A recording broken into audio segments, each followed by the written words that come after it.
दोस्तों नमस्कार, मैं हूं क्षितिज कांत और आप देख रहे हैं 4 PM न्यूज़ नेटवर्क। इस समय मैं राजधानी लखनऊ के पुराने लखनऊ एरिया में हूं और जिस लोकेशन पे खड़ा हुआ हूं ये हुसैनाबाद का रामगंज एरिया है। यहां पे देख रहे हैं तमाम महिलाएं खड़ी हुई, सभी से हम बात करने आए हैं कि जो सरकार अभी जो भारतीय जनता पार्टी की जो रिपीट की है इससे इन सबकी उम्मीदें क्या हैं। सबसे पहले तो आपसे शुरुआत करते हैं। आपने भगवा और ग्रीन कलर का दुपट्टा भी पहन रखा है, तो सबसे पहले आपसे बात करेंगे क्या उम्मीदें हैं इस बार जो सरकार रिपीट की है।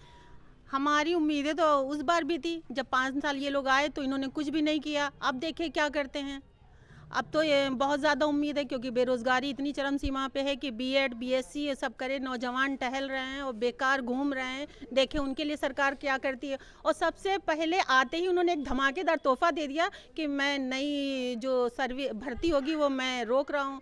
तो उनसे उम्मीदें क्या लगाई जा सकती है, आप बता सकते हैं। नौजवान तो बिल्कुल निराश हो गए हैं। अभी आपने देखा होगा जो निराश नौजवान है अपनी मार्कशीटें जला रहे हैं और कहीं पे देखिए फांसी लगाए दे रहे हैं। सबसे बड़ी समस्या तो बेरोजगारी है। जो यूथ उनसे लड़ रहा था उसके लिए उन्होंने कहा हम सर्विस नहीं दे रहे हैं। अच्छा, आप लोग में इतना मतलब नेगेटिव माहौल क्यों उत्पन्न होता है? हम पुराने लखनऊ में रहते हैं तो ऐसी बातें यहीं क्यों होती हैं? इसलिए होती हैं क्योंकि जब अभी देखें एक हिजाब का मैटर आया है, उस पर सुप्रीम कोर्ट ने कहा कि हिजाब पहन करके, जबकि एग्ज़ाम हो रहे थे, कहने हिजाब पहन करके बच्चियां एग्ज़ाम नहीं दे सकती, उनको रोक दिया जाए। तो कुछ बच्चियों ने एग्ज़ाम नहीं दिया, वो अपने घर चली गई। लेकिन हमारा ये कहना था जब आप इस पर रोक लगा रहे थे तो एग्ज़ाम के बाद भी ये आप कर सकते थे काम की। जो नया सेक्शन आने वाला है, अगर नया सेक्शन आ रहा है, अगर आपको आना है तो आइए, आपको हिजाब पहनना या अनिवार्य नहीं है। अच्छा, मैं एक चीज़ और जानना चाहता हूँ, ये जो पूरा एक जो माहौल होता है महिलाओं के बीच में, तो वो क्या माहौल है? महिलाएं क्या सोच रही हैं कि अगले 5 साल में ऐसी ऐसी चीज़ें लाभ मिलना चाहिए या पुराने जो कार्यकाल था उसमें ये नहीं हुआ, ये होना चाहिए, वो क्या चीज़ चल रही है? देखिए हमारे क्या, चाहे सड़कें हों या नाली हों या रोज़गार हो, किसी पे इन्होंने काम नहीं किया था। हमारे बीच पूजा शुक्ला जी आई थी, वो बड़े बड़े वादे करके गई थी और वो जीत भी रही थी। हालांकि 4 बजे के बाद हार गई। नहीं, 3:30 बजे 4 बजे हम लोग ने जीत की बधाई दी एक दूसरे को, सबको बहुत खुश थे। उसके बाद अचानक डीएम की गाड़ी अंदर जाती है। उसके बाद का रीज़न क्या है, ना अनाउंसमेंट हो रहा था ना कुछ हो रहा था, अचानक खबर आती ही पूजा हार गई। तो उससे हम लोग बहुत ज़रा परेशान हुए कि अभी जो जीत रहा था 30,000 से आगे चल रहा था, वो अचानक 1 घंटे में इतना पीछे कैसे हो गया? 30,000 से पीछे हो जाएगा। लेकिन अब तो लेकिन अब तो विधायक नीरज बोरा बन चुके हैं, भारतीय जनता पार्टी की भी सरकार बन चुकी है, तो कुछ तो उम्मीदें आप सब लगा के रखे होंगे कि भारतीय जनता पार्टी सरकार बनी है, इस बार ये होना चाहिए। तो नीरज बोरा से आपके माध्यम से यही कहना चाह रहे हैं, जो यहाँ पे विकास रुका हुआ है, जो यहाँ पर सड़कें नालियाँ गंदगी, चाहे आप फैजुल्लागंज जाइए, जहाँ है वहाँ का निर्माण करिए, या झूठे वादे अभी भी करे हैं या अभी भी फ्लॉप रहेंगे। 5 साल तक कुछ नहीं करे, घर में बैठे रहते हैं 5 साल। अब एक बार फिर मौका मिला है, देखिए आप क्या करते हैं। इस बार तो निकलेंगे ना, इस बार तो उम्मीद होगी इस बार निकलेंगे ना।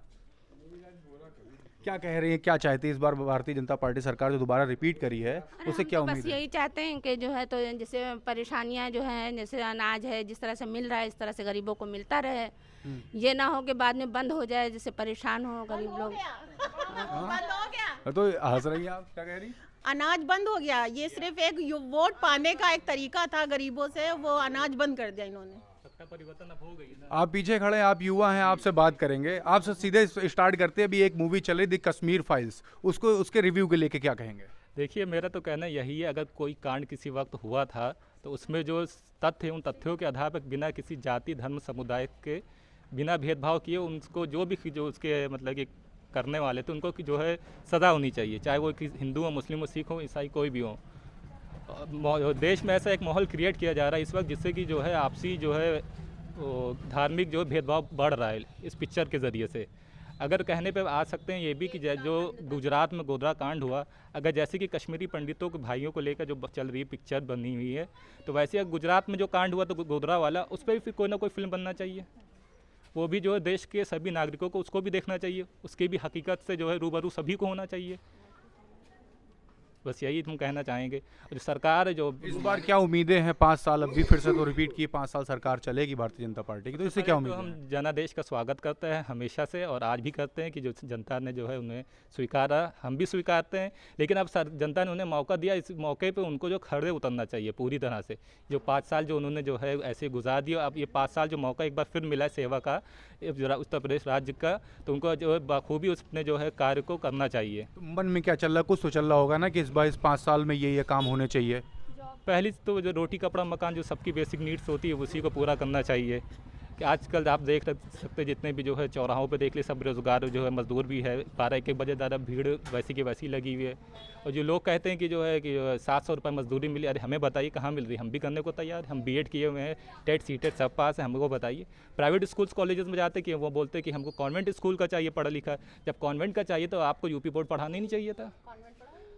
और 3 साल से इन्होंने कोई शिक्षक भर्ती नहीं निकाली, टेट सीटेट सब पास। जब भर्ती आएगी तभी तो एग्ज़ाम में बैठेंगे। घर वाले फोर्स करते भैया कुछ करो, क्या करे, चोरी करे, डकैती करे। सरकार या तो जो अवसर उपलब्ध कराए जनता को, जो बेरोजगार हैं शिक्षित उनको अवसर तो उपलब्ध कराए, वो अवसर को उपलब्ध कराने में ही वो पीछे है। रोजगार का आप डिमांड कर रहे हैं? जी बिल्कुल। आपसे मैम बात करेंगे, आप किस प्रोफेशन से जुड़ी हुई हैं? I am a teacher. आप टीचर हैं? प्राइवेट टीचर हूँ मैं, और मैंने बीटीसी किया हुआ है। तो मेरी उम्मीदें यही थी कि भाई अब मुझे जॉब मिलेगी, लेकिन पिछले 2 साल से मैं बीटीसी करके टहल रही हूँ, और नतीजा ये कि प्राइवेट स्कूल में लॉकडाउन लग गया, हाफ सैलरी, घर से आप काम करिए 8-8 घंटे काम करिए, सैलरी हाफ, वो भी कोई ज़्यादा नहीं, 8-9 हज़ार में क्या होता है आजकल। बस उम्मीदें हैं सरकार से कि जॉब मिल जाए तो बेहतर है। उसके अलावा जो बेसिक नीड्स होती हैं, जो जैसे अभी इन्होंने कहा रोटी कपड़ा मकान, तो सरकार से यही मेरी दरख्वास्त है कि जो बेसिक चीज़ें, रोज़ की दाल चावल रोटी, प्लीज़ उसको सस्ता कर दें, लोगों के लिए मुहैया करा दें। क्योंकि हमारे बहुत से भाई, हम जब किसी सड़क पे जाते हैं, जब हम कोई अच्छा कपड़ा पहने या खाते पीते हैं, तो वो लोग आज भी एक स्तर जो हमारा लेवल मेंटेन नहीं हो रहा है। एक हाई क्लास होता तो एक एकदम नीचे गंदी कूड़े से खाना खा रहा होता। बस यही है रिक्वेस्ट कि प्लीज़ आप उन लोगों को मौका दें, उनके रहने का इंतज़ाम करें, उनके खाने पीने का, और जो मीडियम क्लास है वो इसमें पिसता है, हम जैसे लोग। अच्छा, एक प्रश्न और कहूँगा, आप टीचर प्रोफेशन जुड़ी तो कई महिला आपकी मित्र भी होंगी, तो महिलाओं के बीच में क्या एक मतलब एक माइंड मेकअप है कि इस 5 साल में क्या होना चाहिए? तो कुछ जानते होंगे, इसको थोड़ा कंक्लूड करके बताएं। तमाम महिलाएं आपको देख रही हैं। बिल्कुल जानते हैं, और मेरे साथ जो मेरी कलीग्स हैं वो भी यही चाहती हैं कि बस महंगाई कम हो जाए, हम अपने बच्चों को अच्छे एजुकेशन दे सकें। क्योंकि अगर अच्छी एजुकेशन की बात करते हैं तो मंथली आपका 5 से 6 हज़ार, और अगर लो क्लास की तो 1000 रुपये भी आम आदमी नहीं निकाल पा रहा है। तो बस यही उम्मीद है सरकार से कि आप एजुकेशन सस्ती करें, प्रोवाइड करें, वो फैसिलिटी दें। और जो आप कहते हैं कि हम बच्चों को वो दे रहे हैं, रोज़ क्या बोलते हैं उसे, स्कॉलरशिप के नाम पर धब्बा, आप 1 रुपया नहीं देते हैं, और वो जाते हैं बड़े बड़े लोगों के घरों में और उनके अकाउंट में। एक चीज़ और जानूंगा, एक अच्छी एजुकेशन के लिए मंथली फ़ीस कितनी जाती है? एक अगर अच्छे स्कूल में पढ़ाना है तो, और अच्छे एजुकेशन के लिए मंथली फ़ीस कितनी खर्चा होती है? देखिए, अगर मंथली फ़ीस के अच्छे, अगर हम अपने लखनऊ की बात करते हैं, CMS, I think CMS is the best. तो मैं अफोर्ड नहीं कर पा रही। मेरी बेटी है तो अभी 8 साल की, वो यूनिटी में जा रही है, तो वो 2500 मतलब 2500 रुपये पर मंथ वो ले रहे हैं, क्लास 2nd में वो। और अभी 2 साल से वो फ़ीस बढ़ी नहीं है। इस बार स्कूल वाले पूरी तरह से तैयार हैं कि कैसे पेरेंट्स आए और उनकी फ़ीस बढ़ाएं। जाहिर सी बात है, बिजनेस है, आप समझ सकते हैं कि स्कूल और जो शिक्षा है उसको बिजनेस की तरह तोल रहे हैं सब। मतलब शिक्षा में भी फीस की थोड़ी सी कमी करनी चाहिए और ऐसा अफोर्डेबल कर देना चाहिए कि पेरेंट्स उसको अफोर्ड कर सकें। One thing which I want to tell you कि आपने सुना होगा RT का नाम सुना है ना, राइट टू एजुकेशन एक्ट। तो वो हमारे गरीब लोगों के लिए आता है, और अगर आप स्कूलों में जाके देखें तो वो गरीबों को नहीं मिलता है। कार स्कॉर्पियो से उतरते हैं लोग और राइट टू RT के थ्रू अपना एडमिशन कराते हो, फ्री में पढ़ा रहे। क्या है ये? आप उनको दें जो ज़रूरतमंद हैं, जो इसके मुस्तहक हैं। आप उन लोगों को RT में भर ले रहे हैं जिनके पास सब कुछ है। तो प्लीज़ हमें गवर्नमेंट से यही उनका अभिवादन करते हैं कि आए हैं भाई, कुछ करेंगे, लास्ट टाइम की तरह कुछ भी ना हो। और कोरोना तो आप देख चुके हैं कि हम सब ने इसको झेला है, मैं भी झेल रही हूँ बहुत बुरी तरह से। मेरे हस्बैंड भी बाहर थे, आ गए, जा नहीं पा रहे हैं। तो बस ये उम्मीद लगाती हूँ कि अच्छे रोज़गार मिले लोगों को मुहैया हो, और सबसे ज़्यादा जो महंगाई है वो कम कर दें। सबसे बड़ी डिमांड आपकी गवर्नमेंट से क्या है? सबसे बड़ी डिमांड ये, महंगाई कम करो और जॉब दो। आप बार बार कुछ कह रहे थे, क्या कह रहे हैं? अब ये बोलना चाहे, जैसे कि आज जो है ये आपका डिग्री कॉलेजेस की स्क्रीनिंग एग्ज़ाम था, तो सरकार ने उसमें जो है स्क्रीनिंग एग्ज़ाम से पहले जो है आरक्षण को ख़त्म कर दिया, सबको जो है एक समान कर दिया। जो हमारे OBC वर्ग, ST SC वर्ग के थे लोग, उनको आरक्षण उनका पूरी तरह से समाप्त कर दिया। अब ये बताइए क्या चीज़, अब सरकार से हम क्या उम्मीद करें? जो उनका जो हक था वो हक आप मारे दे रहे हैं। या आप क्या चाहते हैं? आपके मन में क्या चल रहा है? गवर्नमेंट डिग्री कॉलेजेस की जो है एग्ज़ाम की स्क्रीनिंग टेस्ट था, उसमें कल को बोल दिया था फाइनल कि जितने भी जो है UGC हैं, UGC से अटैच्ड कॉलेज हैं संबद्ध, उन सभी में जो भर्ती जितनी होगी बिना आरक्षण के होगी।